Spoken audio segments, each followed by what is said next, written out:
საქართველოში საწვავის ფასი ისევ იზრდება.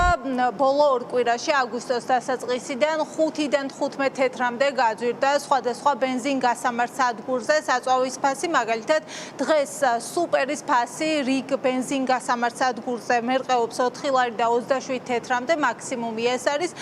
ზოგიერთ ბენზინ გასამართ სადგურზე სუპერის ფასი არის 4 ლარი და 24 თეთრი. დაახლოებით ეს არის ფასები, რაც დახვდება მძღოლებს ბენზინ გასამართ სადგურებზე.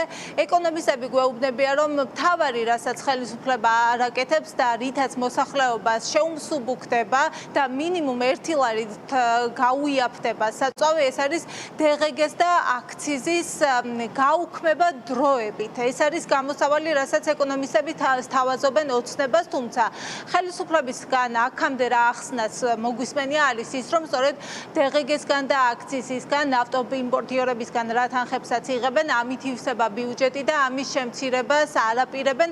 ასეთი პასუხები ჰქონდა ხოლმე ამ დრომდე მოსმენილი ოცნების წარმომადგენლებისგან. ამის შემდეგ შეიცვალა თუ არა რამე, ბოლო პერიოდში მათი განმარტებები აღარ მოგვისმენია, თუმცა ეკონომისტების რჩევა არის, რომ დროებით თუ გაუქმდება აქციზის გადასახადი, ამით მოსახლეობა ნახავს შვებას, რადგან გაძვირებული საწვავი არ ეხება მხოლოდ მძღოლებს, იმ ადამიანებს, ვინც ავტომობილებს მართავენ, არამედ გაძვირებული საწვავის ფასი აისახება ასევე სხვადასხვა მომსახურებასა და მათ შორის პროდუქციაზეც.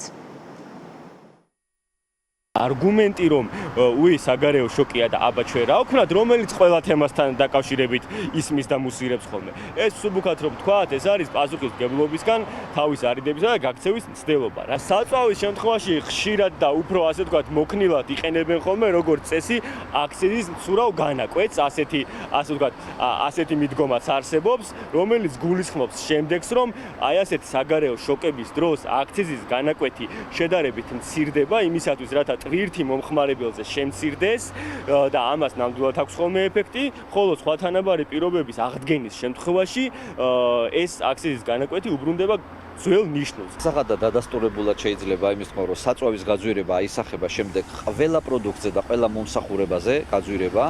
გარე ფაქტორები გასაგებია, ყველაფერი იცის საქართველოს მოქალაქეებმა, იმიტომ რომ წვდომა აქვთ და 21 საუკუნეა და ინფორმაციის პრობლემა არ არის. თავარი არის რა?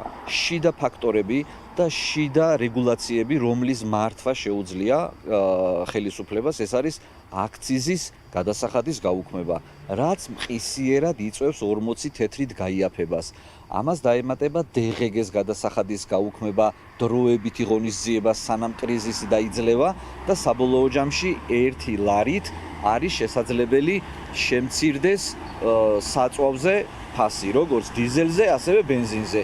მაგრამ სამწუხაროდ ამას ხელისუფლება არაკეთებს, იმიტომ რომ შემდეგ მიზეზებს, რომ ბიუჯეტში მას ფული მოაკდება და ბიუჯეტში ფულის მოკლება ნიშნავს, რომ ვეღარ იყიდიან ავტომობილებს და მათ ასე ვთქვათ კომფორტზე ვეღარ იზრუნებენ.